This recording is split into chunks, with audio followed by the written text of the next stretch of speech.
Chapter 5, Southern Sudan, 2008. There was a big lake 3 days' walk from Naya's village.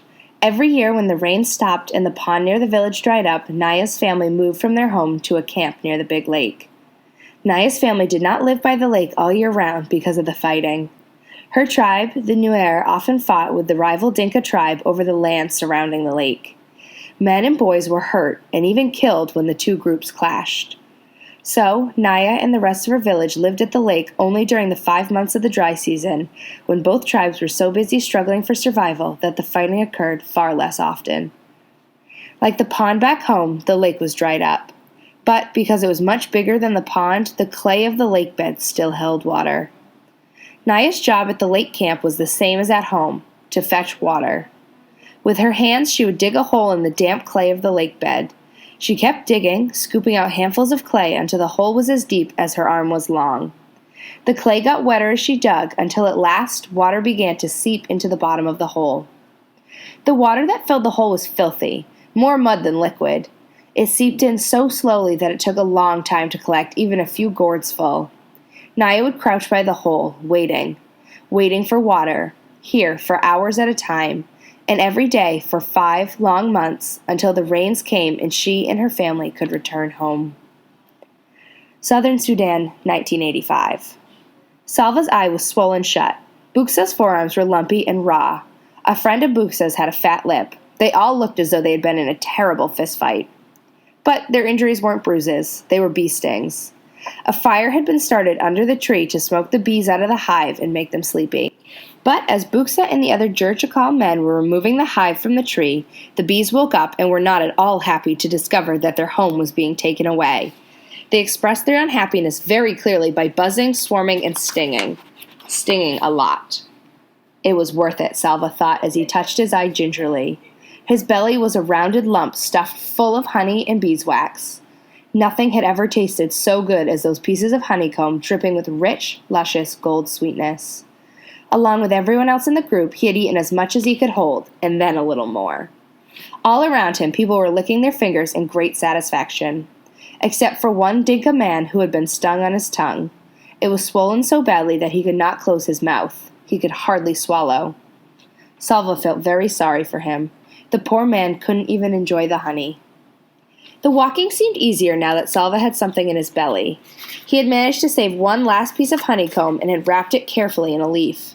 By the end of the next day, all the honey was gone, but Salva kept the beeswax in his mouth and chewed it for the memory of sweetness.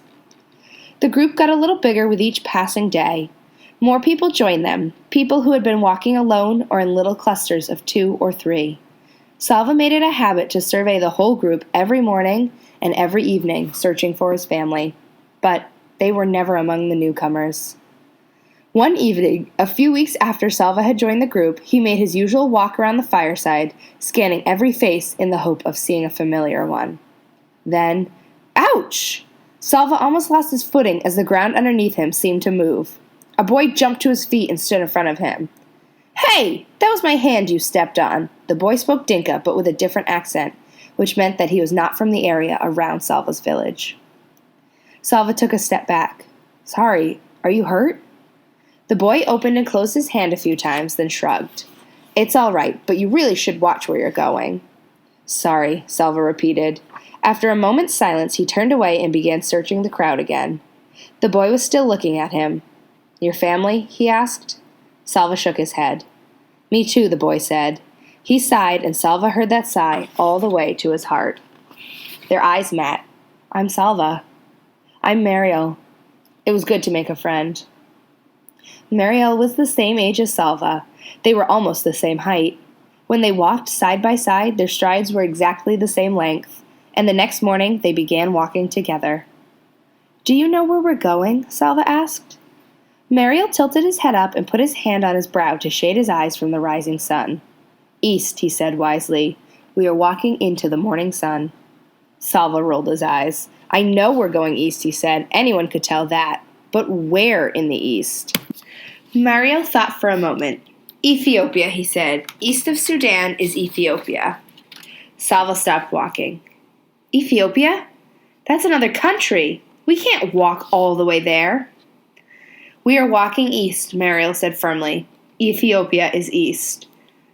"I can't go to another country," Salva thought. "If I do, my family will never find me." Mariel put his arm around Salva's shoulders. He seemed to know what Salva was thinking, for he said, "It doesn't matter. Don't you know that if we keep walking east, we'll go all the way around the world and come right back here to Sudan?